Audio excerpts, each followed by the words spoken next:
Pemirsa selamat malam, Anda menyaksikan Prime Talk Tajam Mendalam bersama saya Rory Asyari. Pemirsa lagi-lagi Jakarta banjir, BMKG mengatakan bahwa curah hujan untuk hari ini di wilayah Jadetabek cukup ekstrim yakni 278 mm.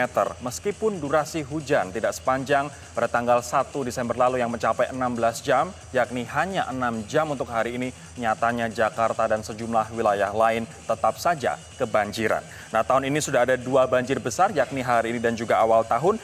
Benarkah banjir ini hanya akibat dari curah hujan yang tinggi semata atau tidak adanya inkapabilitas juga dari pemerintah daerah dalam menangani dan juga mengantisipasi banjir ini?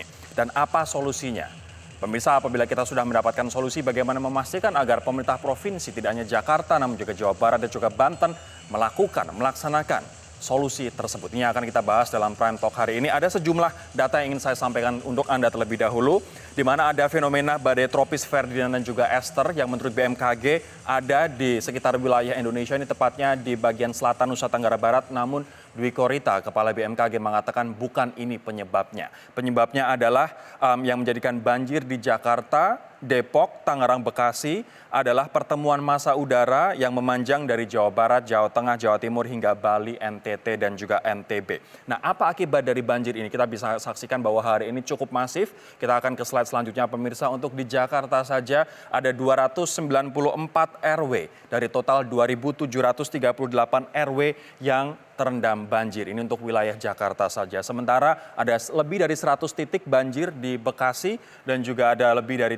ada sekitar 13 titik banjir di Tangerang. Ini jumlah yang tidak sedikit tentunya. Di Tangerang yang paling parah terdampak banjir adalah di daerah Priuk karena mencapai 1,5 meter. Sementara di Jakarta 294 RW dari 2.700-an RW ini bukan jumlah yang sedikit. Ini juga termasuk banjir besar begitu.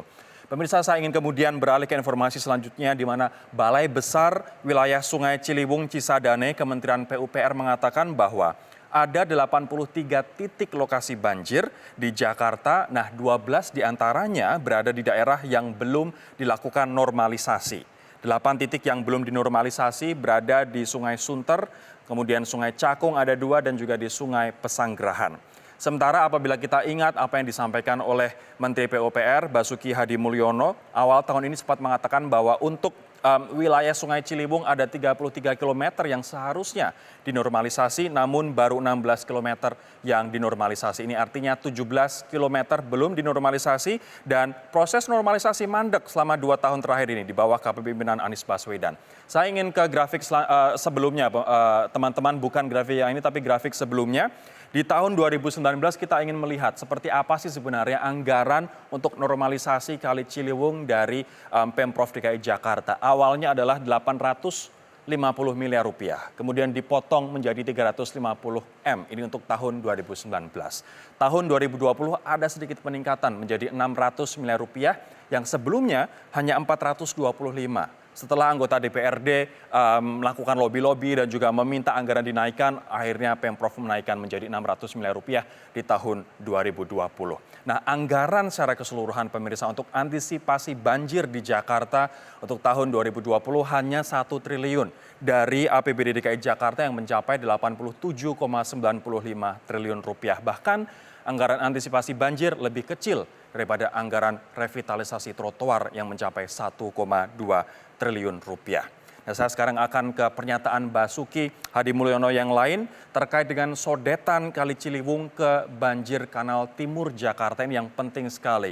Basuki mengatakan bahwa kita harus diskusikan dengan gubernur untuk membuat program itu, yakni percepatan normalisasi termasuk di Kali Pesanggerahan juga dengan sodetan Kali Ciliwung ke BKT banjir Kanal Timur. Beliau mengambil langkah-langkah untuk pembebasan lahannya karena dari total 1,2 km, 600 meter diantaranya sudah kita kerjakan. Sementara sisanya yakni 600 meter, proses pembebasan tanahnya masih belum berhasil dilakukan atau belum dilakukan oleh pemerintah Provinsi DKI Jakarta. Apa saja dampak banjir kemudian untuk hari ini? Kita lihat bersama-sama dampaknya dari multi-layer begitu. Kalau untuk transportasi dari rute Transjakarta kemudian dialihkan, bahkan 3 koridor lumpuh dan juga 2 tergenang banjir. Sementara untuk KRL, pemirsa ini seperti di Kampung Bandan, Kemayoran dan juga Sudirman bahkan terendam air. Sementara itu 12 tol menurut Jasa Marga, 12 jalur tol di Jabodetabek juga sempat terendam banjir.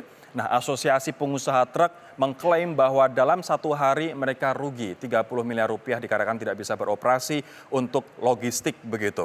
Sementara PLN juga harus memadamkan 1.612 gardu listrik di sebagian wilayah Jakarta, Jawa Barat dan juga Banten.